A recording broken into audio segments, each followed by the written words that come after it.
Thank you. First of all, a round of applause to our wonderful MC for the day. Thank you very much. She's wonderful and glamorous. I wanted to be a bit fashionably late, so to make an entry. Yeah, a bit of stagecraft. Good morning, everyone. And I would have to say good morning to the most beautiful destination in the world. I know many of you have been using this hashtag. We've been using it. And I hope as you tweet and Instagram and Facebook about this, make sure you use hashtag the most exciting destination in the world.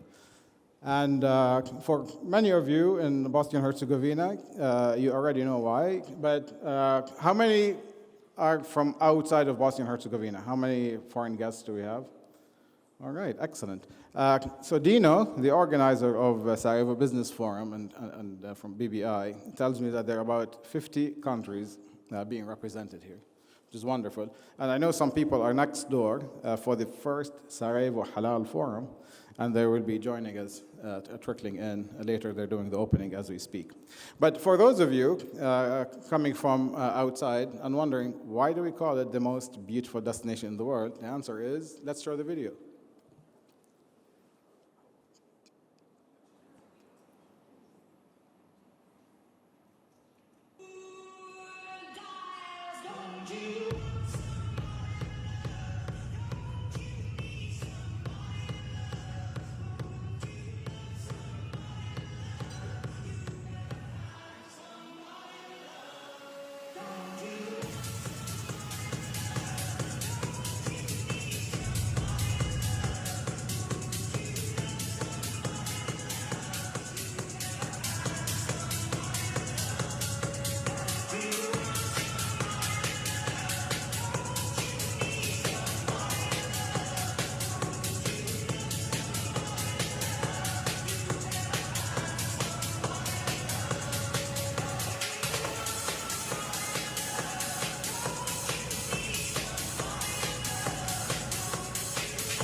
Isn't it amazing? Just wonderful, huh? Breathtaking. I know some of our guests are here for the first time. We were touring around for the last day and a half. And I think I would say, I'll let you know. I'll let you say what your impressions are in a bit. But as you may have noticed, English is not my first language. And as I was studying English, I wanted to dig into the word we. How important is that word? Because it's not about I or a particular organization. We means all of us. And the power of synergy. And this is the second Sarajevo Business Forum that we partner with BBI on in terms of the tourism panel. And last year we spoke about the we, all of us in the tourism industry. And USAID, developing tourism, sustainable tourism in Bosnia and Herzegovina, the work that's doing with the ministry. We have the Assistant Minister of Tourism, is Farida Sikočić, with us here today. We have also Assistant Minister from Moftar, who's also with us, Mirza Hujic. And we have tourist boards, Herzegovina and Visit Sarajevo. We have the tourism industry and investors. Everybody, when I talk about we, everybody, government, private sector, and otherwise, working in partnership. And this is what's enabling this industry to move forward and move forward quickly. One, we had 3 goals when we first started in 2020 during the height of the pandemic. Stem the decline, stop the decline, bounce back to where we were, and continue growth. And this meant we wanted to reinvent the destination, put it on a path of not just growth, but sustainable growth, and make it more resilient and more sustainable. And a lot has happened. If you look at how tourism has moved so far, instead of me telling you about what happened, we have another video to tell you the story, and with the beautiful voice of Sarah, who's part of our team. Can we show the video, please? And this video, again, is about the we, about everybody in this room and outside of the industry. With the aim of positioning Bosnia and Herzegovina as a competitive destination on the global market, USAID's Developing Sustainable Tourism in Bosnia and Herzegovina project is working on advancing human capital in the tourism sector, improving access to finance for tourism businesses, developing innovative tourism products, harmonizing policies and regulations, and revolutionizing destination branding and promotion. We have shaped tourism development strategies in the Federation of Bosnia and Herzegovina, Republika Srpska, and Brčko District. Supported the organization of the World Rafting Championship 2022 in Banja Luka and Una Regata in Bihać. Guided the city of Trebinje on the path to winning the Global Green Destination Award, Top 100 Destination Sustainability Stories.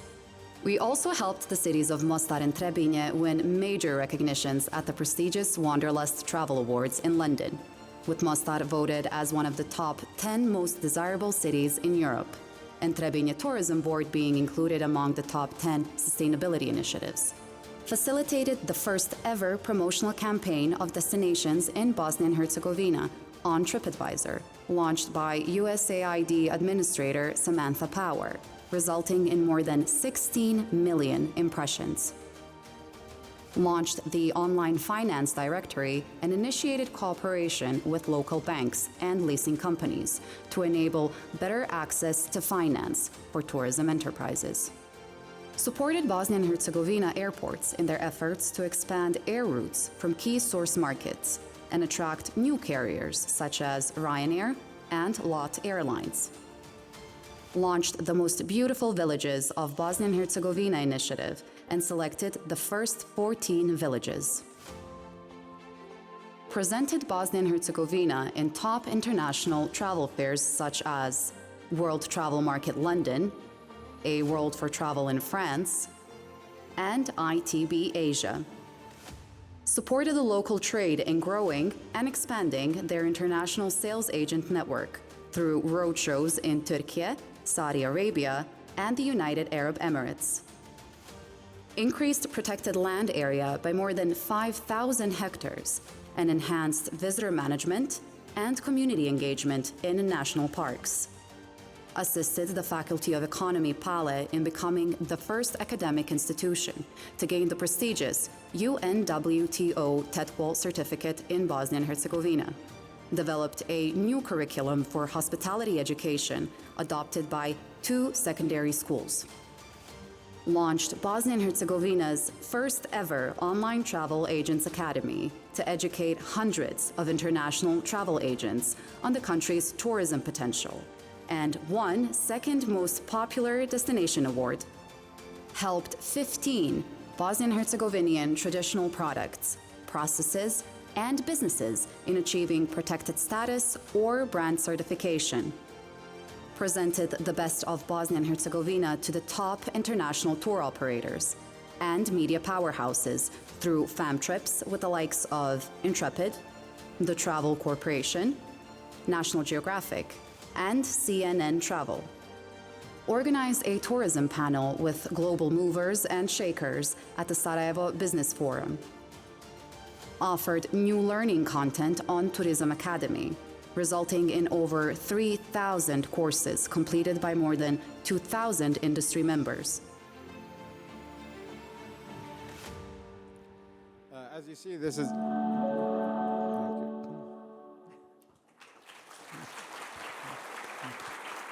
Thank you. So this, as you see, this is a major investment that USAID is making here. And is Carl with us? Carl Worster, I know you are with us. Where's Carl? Here he is.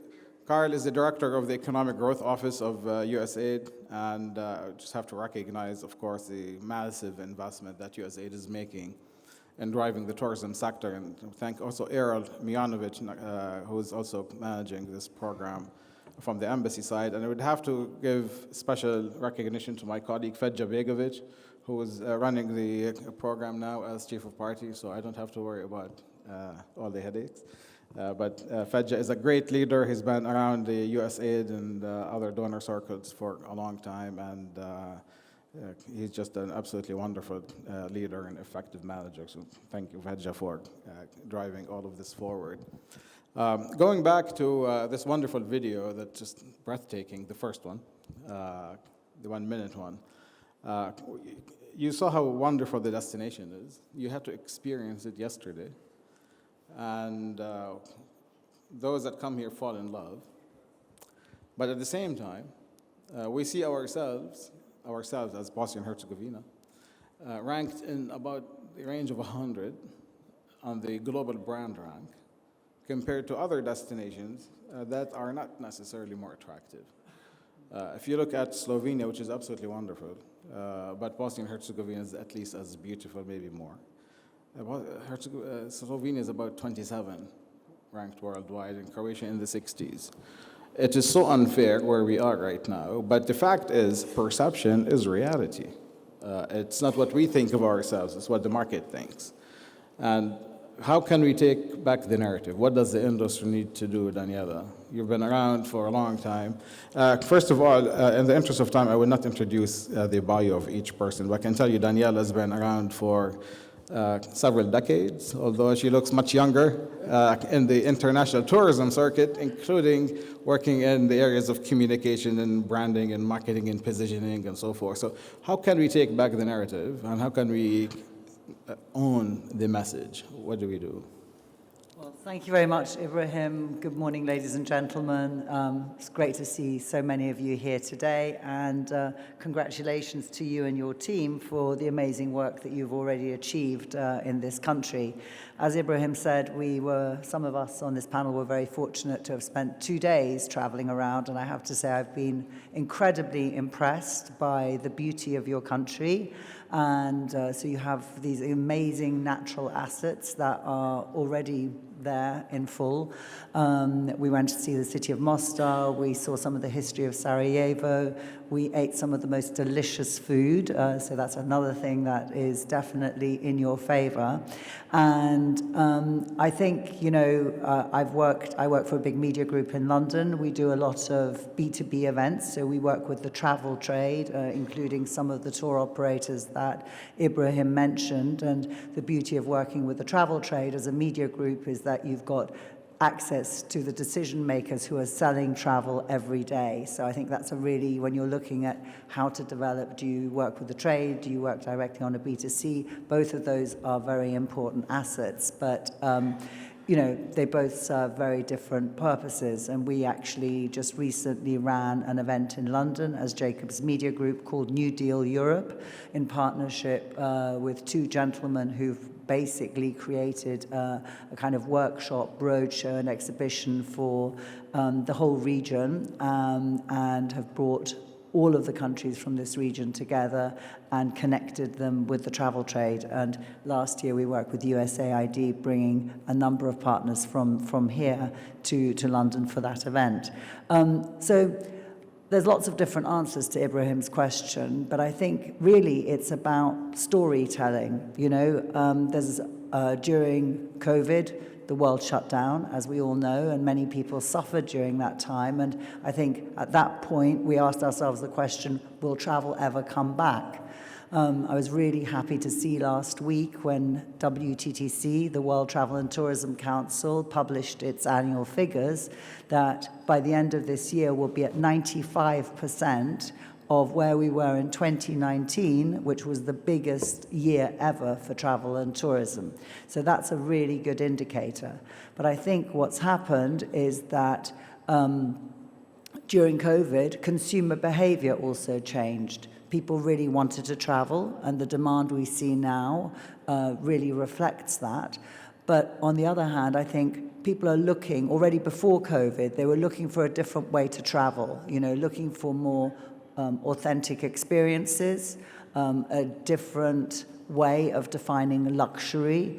And what do I mean by authentic experiences? It's like not just sitting on a bus and driving around, but talking to people in the local community, eating local food, connecting with nature, doing activities. So if that's the way that consumer behavior continues to evolve, and that's been very, very strong since the opening up of the world, then this country has everything. You have all the ingredients already present. What you need now is really to pull together tell your story in a really united way, and basically look at how you show off the assets that are already there. You probably need to do some work on infrastructure and connectivity, especially I know that you're going to be talking about investment and air connectivity, but many countries don't even have the basic tools in place to be successful. You already have all of those, and you just need to figure out a way of focusing on those elements and saying, how can we present those in a way that will increase your ranking? Thank you. I see that the seating arrangement somehow kind of moves from the heat of business to business to consumer. Kind of representative. We'll get to business to consumer in a minute, but Daniela, your organization organizes some 100 events a year. First of all, I have no idea how you do it. But what is the power of global events, and can Sarajevo play a role in being a host in some of these global events? This is one event, for example, but we're looking at tourism-specific events. Could we look at maybe this becoming one of the hubs? Absolutely. Yes, we do organize actually over 150 events a year, but luckily they're not all organized by me. We have a large team in London that does that. And I think the thing about events is events allow people to think outside the box, to connect with each other, to meet people that you're never ever thought you were going to meet. And we run specific events. For example, our connections portfolio is all about allowing countries to showcase their assets through bringing in buyers from around the world, travel agents and tour operators, and connecting them with local or regional suppliers and creating networking opportunities, but also dedicated one-to-one meetings where during the meeting you actually do a local experience. And so destinations love these events because they're such a great way of showcasing what they have to offer, and buyers and suppliers love it because you're not just sitting there in a business meeting, you're actually creating a memory during the time that you're doing the meeting. So I think, yes, tourism events are really important, and there is no reason why you should not, for example, do a New Deal Europe event here in the region, bringing everyone around. I think also events help to promote the destination, they draw a focus to it, and the focus isn't only during the 2 days of the event, but also during the many months leading up to it and subsequent. And there are other types of events, sporting events, and lots of different types of activities, consumer activities that are interesting, food festivals, all sorts of things that people are looking for, music events, and those are also important. It's really, one is to communicate to the consumer, to the prospective traveler, but another one is going to the businesses or the market makers, bring them here, experience the product, and go back and create really a wholesale funnel, if you may. Chris, let's pick up on that theme a bit. So Daniela and her group work on these big global events with thought leaders and companies coming in together. And one of the fruits of our partnership is the Intrepid deal that launched an 8-day itinerary specifically for Bosnia and Herzegovina for the first time. And an association with big brand names adds kind of a halo effect that gets other companies to come in. And we had the Travel Corporation here just a few days ago doing content development, and they're a huge group. They have about 40 brands, and they're going to come and create also products for the destination. But if we pick up on this topic, and you with Finn Partners, Chris is going to be with us tomorrow, by the way, and he's leading a workshop. We call it Know Your Market. We have this Know Your Market series, and there's a colon, Know Your Market US, Know Your Market UK. We had US, UK is tomorrow. If you want to grab the British market and bring it here, Chris is going to show you how. So it's tomorrow at 10 a.m. But going back, you also do destination representation. So they act, I don't want to say like a tourist board, but you represent countries, you represent brands, you represent airlines, you represent hotels even. what are the secret of success for a destination? How do you communicate yourself in the international marketplace, knowing there is lots of noise created by your competition? We're not the only ones marketing. Many other countries are in destinations and sub-destinations marketing.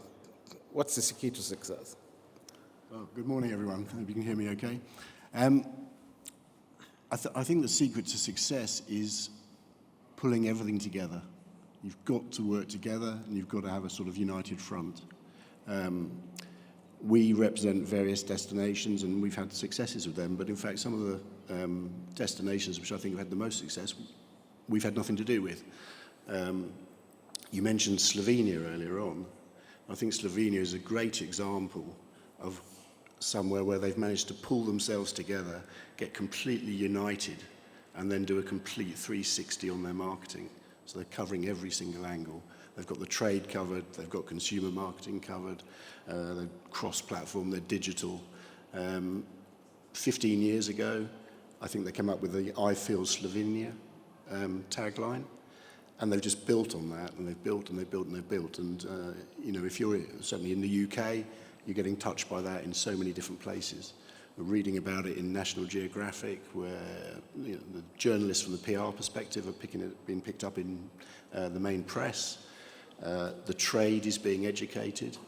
And the most important thing as well is remembering you've got to have this product available. If you've got product, it's got to be in the market. So you've got to work with the tour operators, get it in the market. And if you can do all that at the same time and all working together, then you can have a great success.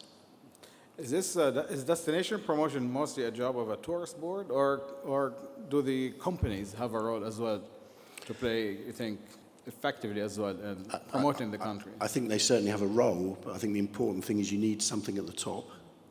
You need this single entity to be able to guide it, for want of a better word. Otherwise, there's confusion. Who do I talk to? Who are they representing? What am I doing? You need a single point at the top, and then under that you can have the various stakeholders all contributing. Thank you. You may know that TripAdvisor is the largest global platform for at least consumer reviews, and you're a funnel also to even bookings, whether through Expedia or Booking or otherwise. And my colleague here, Tim, we've been working together for many, many years, and his organization for almost 10 years or so around the world. We gave him a research brief about 2 years ago as we were launching this project. It was a sentence, actually. It was the easiest research brief you can give somebody. And we said, what does the world think of Bosnia and Herzegovina? And they came back with this extensive research, and they charged us nothing because they're really nice people. I don't know, maybe we should not have been surprised, but we were at the time, that Bosnia and Herzegovina, the consumer reviews, beat Italy, beat France, beat many other destinations on pretty much everything. And sorry to our French colleague who will be on the stage soon, but they beat France in terms of value. They beat Italy in terms of consumer satisfaction. People thought the food was amazing, and you did too. But then we came in and we partnered with the ministry about a year and a half ago on designing the first digital campaign. And I'd like to hear from Tim, what sort of impact has this campaign achieved? What can you share with us? And what's the advice for moving forward, maybe? Yeah, sure. Hi, thanks for having me along, first and foremost. It's great to be here. I think looking at the campaign itself and the effectiveness or the efficacy of any activation within that consumer market, it's important to understand, obviously, what you're trying to achieve. And if we look at the growth in review submissions and review content, not just the actual submissions, but the quality of those reviews as well, you can see that the destination far outstripped a lot of competitors in terms of that level of growth and the quality score. I think sort of leaning into the natural attractions and the offerings that we have here in destination has really benefited the campaign. So we pulled together a series of sort of itineraries for travelers within different markets to how they could best experience the destination. And I think, as the video mentioned, we were delivering around 16 million impressions. We also saw that anybody engaging with content for the campaign activation went on to view about 4 times more content on TripAdvisor than a user that hadn't been engaged with the content. So there's a fantastic return from the impact of the campaign and the activity as well. The destination as a whole is growing strong. So 2022 delivered about a 40% uplift on 2021. As Daniela mentioned, TripAdvisor, we're already exceeding 2019 levels in terms of engagement, which is, fantastic as a barometer for the whole sort of industry. And for the first 4 months of 2023, the destination is 45% up on where it was for the first 4 months of last year. So that growth is continuing. We're still not quite at 2019 levels for the destination, but it's definitely returning. That said, booking numbers are higher than they were in 2019. So I think the important thing to note is that the consumers that are researching are active bookers and engagers, and they're likely to travel. So I think the efficacy of any media efforts on a platform like Expedia or TripAdvisor is certainly going to be able to drive that conversion as well. Can we have Tim's slides up, please, for our IT team? If we can have the slides, please, played. But so the destination was being promoted, and we came up with 2 videos, one for summer and one for winter, and we wanted to actually showcase. Oops. Let's see how this works here. Yeah. There we go. These are your slides. And, so essentially this is what I was touching on for in terms of engagement. So 41% up, I think, year on year against 2021, and I can't quite see it myself, 45% up on the same period versus last year. There we go. Thank you. So overall, we're seeing around 5 million sessions for the destination, which is great, but certainly room for growth, right? So there's definitely more consideration that can be driven in the middle, but you've got to capture that inspiration at the top of the funnel as well. So you've really got to understand where your consumers are and how they're engaging. There's some more campaign details here. That's the ads. Yeah, so this looks at the campaign specifically. This is just an iterative example. So you can see how we measure users that have been exposed to a campaign versus users that haven't been exposed to a campaign. If you skip to the next slide, Ibrahim, we can see the impact. Yeah, so around 4 times more page views were engaged with from users that have been exposed to activity. You can see significant uplift across the board there. And then in terms of users that were actually looking to directly book, you're looking at 4 or 5 times more propensity to convert if they've been exposed to actions to promote the destination. And I think back to some of the points that sort of Chris and Daniela said, it's about having a cohesive approach towards that. The destination aligning itself and that filtering down to all regions. Stakeholders individually, sorry, just to touch on your question to Chris as well, but stakeholders individually have a responsibility because they can showcase their offering on a platform like ours, on a platform like Expedia, but certainly it's about pulling that together and ensuring that everybody's aligned. There are 2 words that both Expedia and TripAdvisor use, which is looking and booking. So what do you do as a destination to enhance the looking into booking rate? So people look. Yep. First of all, you need to get them to look. And that's pretty much advertising, correct? Or is there more to get them to look? But how do they move from looking to booking? Because they're looking at us. They're also looking at Austria in the wintertime for skiing. Or they may be looking at us and they're looking at Slovenia for cycling in the summertime. Yeah. So how do we move from looking into booking? You've really got to engage them with the right level of content, I think, and it's about how you're distributing that content as well. So again, stakeholders can play their part in destinations, so different businesses and individuals are able to take hold of the content on TripAdvisor, manage their online reputation through, not just TripAdvisor, Facebook, Instagram, the socials channels, ensuring that people, online is the first place that people experience anything now. So they're going to research something before they travel. They're going to make sure they're engaged. So ensuring that you're active and encouraged to sort of participate in that online space, for sure. That's where you're going to see more content being distributed across all these platforms, and you're going to then be able to sort of increase that percentage from lookers to bookers. So with TripAdvisor, you're doing more work, I would say, at the destination level, but you also have your businesses in terms of the reviews, Yep. feedback and content and so forth. And maybe for oversimplicity, Expedia is a bit more on the business side than the destination side, because it's pretty much about building inventory on Expedia that you can sell, right? Yes, well, we do both, right? Can you, yeah, okay, good morning, everyone.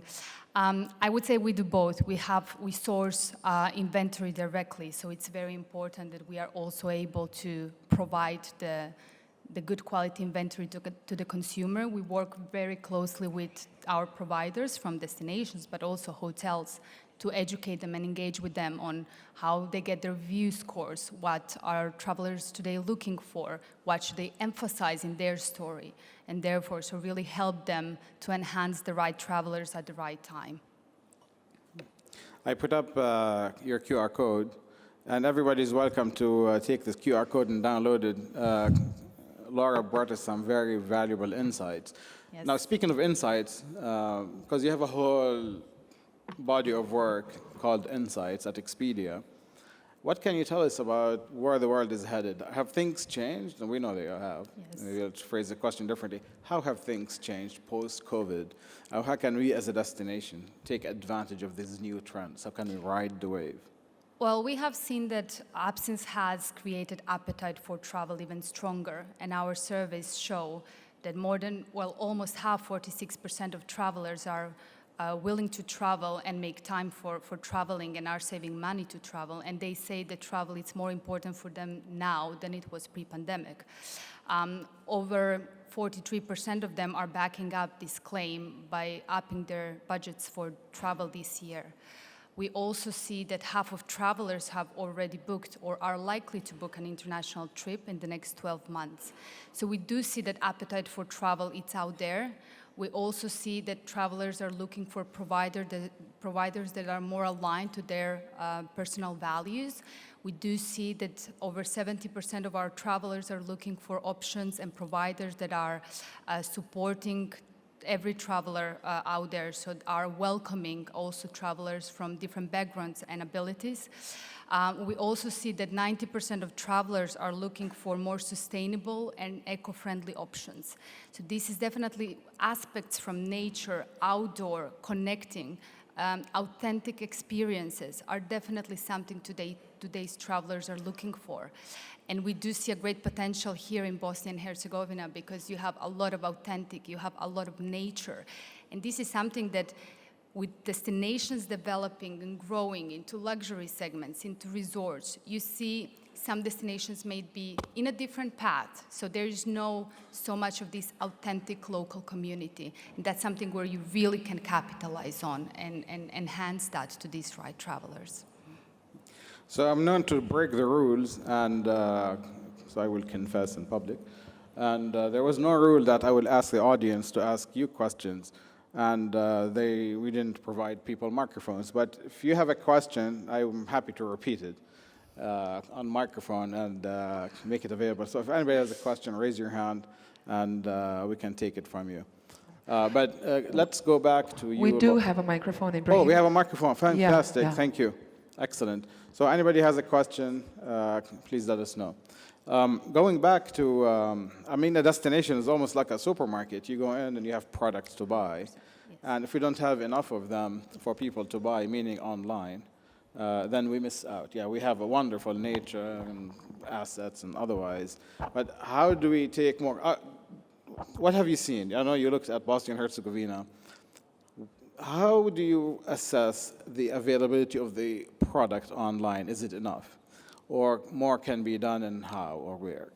Absolutely more can be done. So we have a strong resource already. We have, and you can see in particularly with cities like Sarajevo, we have a good inventory, to say the least. We have a good inventory, of activities, but of course there can always be more done. we definitely welcome more providers. We're happy to have them on board, also to help them providing data to them as well and giving them certain insights that they might not be able to find elsewhere. So yeah, definitely there is always space to grow. We have over 3 million properties online, directly sourced, 500 airlines, more than 220,000 activities. But this is also an inventory we would like to grow. And absolutely, Ibrahim, you're absolutely right when you say, to grow a destination, we need to have a strong inventory as well. We need to have options for our travelers to choose from. Where we can really help is with this data and really helping these providers to see what's important for them to enhance, that it's aligned with the story of the destination. As you said, it's a supermarket. You want to have your story that stands out from others, and that's where I would say the sweet spot is. What do you think of the B2B versus B2C? Any thoughts on that? Well, I think, there's a lot of things that can be said I don't think there is really a B2B versus a B2C. I think both of them are really important aspects. But I think the advantage maybe of working on the B2B side is that, you mentioned that you had Intrepid and Travel Corporation here recently, and I know that G Adventures is also looking at developing more itineraries in this region. They've already started. And I guess tour operators are very good at assessing what a destination already has to offer, and then looking at how they can create new experiences and new activities in that destination so that they can develop itineraries which are different from their competitors. Because remember, tour operators are also competing so destinations compete with each other, but tour operators also compete with each other. And back to the conversation around what are people looking for, they're looking for different things to do. So tour operators are working really hard on G Adventures and Intrepid, for example, are very into promoting sustainability, supporting local projects in the community as part of their travel experience. So they really try to find something where they can work with a specific part of the destination or a specific group within that destination, because people, when they're on holiday, really like to have the feeling that they're not just taking from the destination, but also giving back to the destination. That's something that's really, really important. And there's some great organizations like Tourism Cares, which is linked to an American Tour Operators Association, which has done some amazing work in Jordan with you, Ibrahim, and around the world. And they really encourage tour operators to kind of group all of those activities together. So I think the problem that a lot of destinations have is that they are only known for one thing. And I was going to show some slides, but we're going to run out of time, so I'm not going to show them. But Nepal, for example, Nepal has had a huge number of problems. They had COVID, they had blockades, they had earthquakes, and they had another problem that they didn't realize, which was that people only thought about Mount Everest when they thought about Nepal. And so when they did an analysis in 2020, they looked at, how could they overcome the negative perception that was created by the global media, pictures of people up Everest stuck and, earthquakes and destruction. And they looked at how they could kind of brand Nepal as a destination for lifetime experiences. And so they really built a strategic plan through the different ministries involved, but headed up by the National Tourism Organization, to say, how do they diversify away from just Mount Everest? And they started to focus on the different destinations like Pokhara and how to make Nepal more appealing overall. And so they got tour operators in who started to develop itineraries to those other destinations. And I think here, maybe you have a similar challenge. Sarajevo and Mostar are the only two places that I know. But I'm sure that you have lots of other places that could be developed. And I think that's where the B2B side then comes in, because they can really help to diversify that offering from a destination perspective. Thank you. Part of the research that TripAdvisor gave us actually showed that of all global views, 57%, you're right, go to Sarajevo and Mostar. And then it dips. dipped significantly. When you look at the rest, coming about 5-6% of people don't know. And we do need to do a bit more. One thing USAID Tourism is working on is a model called hub and spokes, whereby you look at the hub as Sarajevo, or you look at the hub as Banja Luka or Mostar, and you're creating spokes. What do you do from these cities to drive visitation out to the regions? Obviously, it's an issue for many destinations as well, you know, the special of travel, and it's not something that's solely here, but yeah, for sure, 100%, there's much more that can be done there. Yeah. We're on this theme of marketing, but something in the world is happening around us and maybe confusing the hell out of everybody, which is artificial intelligence. And I know both companies are looking at maybe this moving forward. Who wants to take this? Maybe Laura? What is Expedia headed to in terms of AI? I can take it. Can you hear me? Yeah. Yeah, I would say that we've been using AI for a while, so it's not really a very new technology for us. We've been using it now. I would say that AI-powered shopping really gives a variety of opportunities to our travelers to build the perfect trip. And in terms of being the leading travel technology company, we have built the Expedia plugin recently to make travel even easier for those in ChatGPT. So how does it really work? Is that when a user starts a conversation in ChatGPT, Expedia unlocks a world of real-time information on pricing and availability of flights, hotels, car rentals, vacation rentals, all thanks to Expedia's leading data and our AI-powered travel insights. So on the other hand, users in ChatGPT have a trip itinerary where they can see how to get there, what to do, what to see, where to go, where to stay. And when they're ready to book, they go directly to Expedia, where they have access to members-only rewards and discounts. And we see that for travelers, this is really important. They care about the details and a seamless end-to-end experience. So this is really what Expedia has to bring to the table and what's so valuable about what we have to offer. We would say, generative AI, it's really good for general overviews. However, they don't have data specific on travel and personalized experiences. So to have that, we don't see them replacing OTAs. It definitely works hand in hand. But it's a technology that is really valuable, and that's something that we are using to the best of the consumer's experience. Together with this, we are really able to give that good shopping and service experience to our travelers that come online.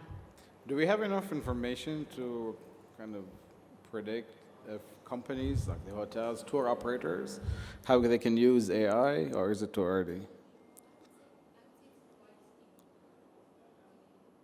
Can we have the microphone? Laura's microphone. Yeah. Yes. Okay, we're fine. I would say it's quite early development still. It's very important that we have certain precautions, and we are definitely taking that very, very carefully. In terms of providers and hotels, I would say knowing the data. Where is AI taking all this information? It's online, so you really want to make sure what is out there, and that you have that you're showing your story that will reach these travelers. Because when a traveler is using ChatGPT, they will start asking certain questions. If you as a provider and supplier have aligned that story online, you will show up. So I would say, first of all, it's important to have the right technology provider that will support with the data, that will help you enhance that part. And then we see how the world develops further down the line. So one of my colleagues in our Washington, D.C. office called me. He said, I need your advice on going on vacation, probably to Bosnia and Herzegovina, but let me show you what I did. He went to ChatGPT and typed, where can I go on vacation that's really beautiful with gorgeous nature? That's a question. And the answer was, Bosnia and Herzegovina is a country in Europe, and that continued. It was very interesting that Bosnia and Herzegovina was the first answer. So yeah, it was really amazing that they received. Curious, I don't know if he asked the question twice, we'll get the same answer, because that's sometimes you end up with different answers to the same question. But where can we get the most return on investment when we're advertising? Tim, when you're looking at ad placement. Yeah. You're engaging in the marketplace. There are different types of consumers in different niches. What are you seeing? And because for any country, Bosnia and Herzegovina is not unique, but especially here, resources are scarce. You don't have an infinite amount of money to advertise. But if we want to advertise, where do we go? Where are the markets? I think it's about being as specific as possible, really. So, if you take platforms like Expedia and TripAdvisor, obviously huge amount of reach, like large global audiences, but the ability that we have from our first-party data perspective to be able to drill down into those audiences and get a better understanding, I think that's where you need to be in that space. You're talking very granular, but from a destination level, obviously you want to inspire people to be more engaged, so you want to move the needle from your competitor set, for example, but then you're looking further down the funnel, specific businesses, individuals, they might want to be targeting specific types of consumers, and seeing the engagement with the destination, it is a kind of broad brush as it stands at the moment.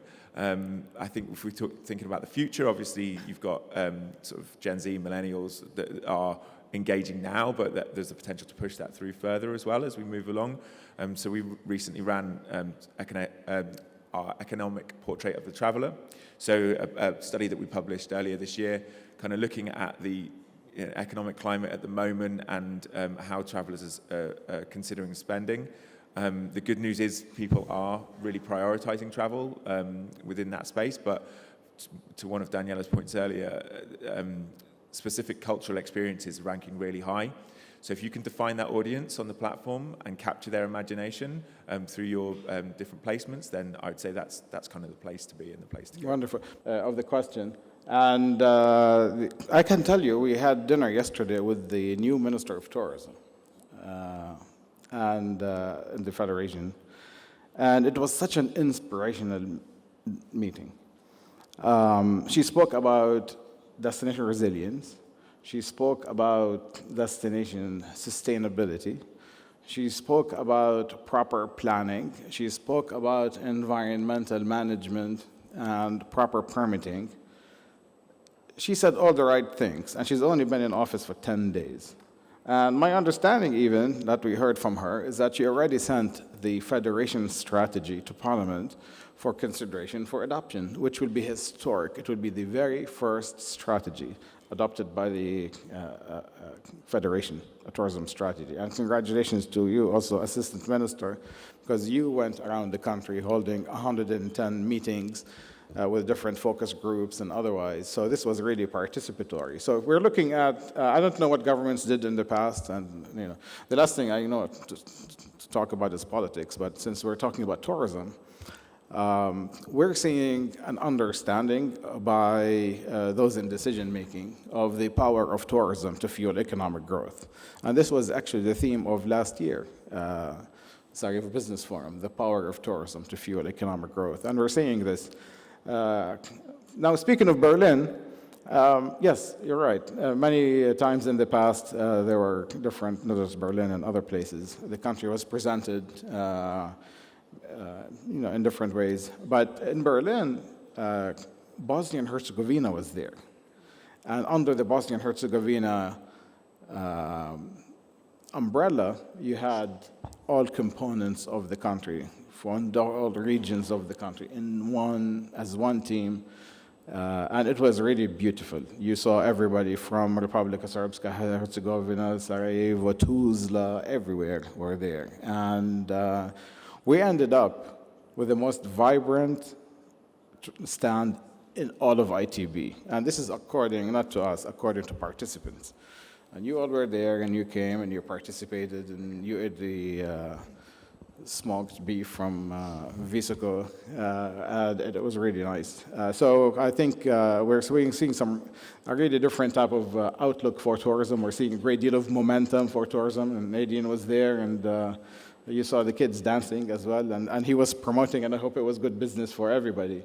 It was really a different age and different era, and we're seeing a different momentum. And it's great to see that the government, as well as the private sector, working hand in hand to drive tourism forward. And I think it takes success to breed success, and we're seeing success right now. Well, I want to thank the panel. We spoke about how to present ourselves to the world. But the next panel is going to deal with building on what you said. We're talking about how do we bring more people in.